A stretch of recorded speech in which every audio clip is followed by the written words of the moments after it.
నేడు బంగ్లాదేశ్ అంటున్నామండి. బంగ్లాదేశ్ యొక్క పాత పేరు ఏంటంటే ఈస్ట్ పాకిస్తాన్. అసలు ఈస్ట్ పాకిస్తాన్ యొక్క పాత పేరు ఏంటంటే ఈస్ట్ బెంగాల్. అర్థం చేసుకునే ప్రయత్నం చేయండి. 1947లో దేశ విభజన సమయంలో భారతదేశంలోని ఒక రాష్ట్రాన్ని 2 ముక్కలుగా చేశారు. ఆ రాష్ట్రం ఏంటంటే బెంగాల్. బెంగాల్ అనేది 2 ముక్కలైపోయింది. East Bengal, west Bengal. West Bengal అనేది భారతదేశంలో విలీనమైంది. ఈస్ట్ బెంగాల్ అనేది పాకిస్తాన్లో విలీనమైంది. అటువంటి ఈస్ట్ బెంగాల్ కాలక్రమంలో ఈస్ట్ పాకిస్తాన్గా రూపాంతరం చెందింది. అంతిమంగా ఏ దేశంగా అవతరించింది అంటే బంగ్లాదేశ్గా. మీ అందరికీ తెలియాల్సిన విషయం ఏంటంటే బంగ్లాదేశ్లో అత్యధిక మంది ప్రజలు మాట్లాడే భాష ఏంటంటే బెంగాలీ. అంటే బెంగాలీ అనేది బంగ్లాదేశ్ ప్రజల యొక్క మాతృభాష. అయితే పాకిస్తాన్ ప్రభుత్వం ఏం చేసింది అంటే నాటి తూర్పు పాకిస్తాన్లో లేదా నాటి తూర్పు బెంగాల్లో మాతృభాష అయినటువంటి బెంగాలీ భాషకు బదులుగా ఉర్దూను నేషనల్ లాంగ్వేజ్గా అధికారికంగా ప్రకటించింది.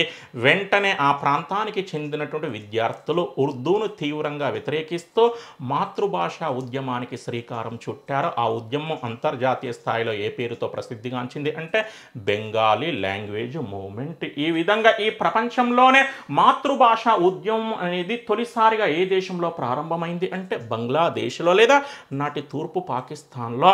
అయితే ఆ ఉద్యమంలో భాగంగా 1952 ఫిబ్రవరి 21న ఒక విషాదకరమైన సంఘటన జరిగింది. 1952 ఫిబ్రవరి 21న యూనివర్సిటీ ఆఫ్ ఢాకాకు చెందినటువంటి విద్యార్థులు ఒక భారీ నిరసన ప్రదర్శన నిర్వహించినారు. అయితే ఆ నిరసన ప్రదర్శనపై పోలీసులు కాల్పులు జరపడంతో అనేక మంది విద్యార్థులు గాయపడ్డారు. కొద్దిమంది విద్యార్థులు మరణించారు కూడా. వారు మరణించడానికి కారణమైంది ఏ ఉద్యమం అండి? మాతృభాష ఉద్యమం. అందుకే ఆ సంఘటన జరిగినటువంటి ఫిబ్రవరి 21నే ఐక్యరాజ్య సమితి అనుబంధ సంస్థ అయినటువంటి యునెస్కో ఏ ఇంపార్టెంట్ డేగా అధికారికంగా ప్రకటించింది అంటే ఇంటర్నేషనల్ మదర్ లాంగ్వేజ్ డేగా, అంతర్జాతీయ మాతృభాష దినోత్సవంగా ఆ ఇంపార్టెంట్ డేను ఎప్పటి నుండి నిర్వహిస్తున్నారు అంటే 2000వ సంవత్సరం నుండి.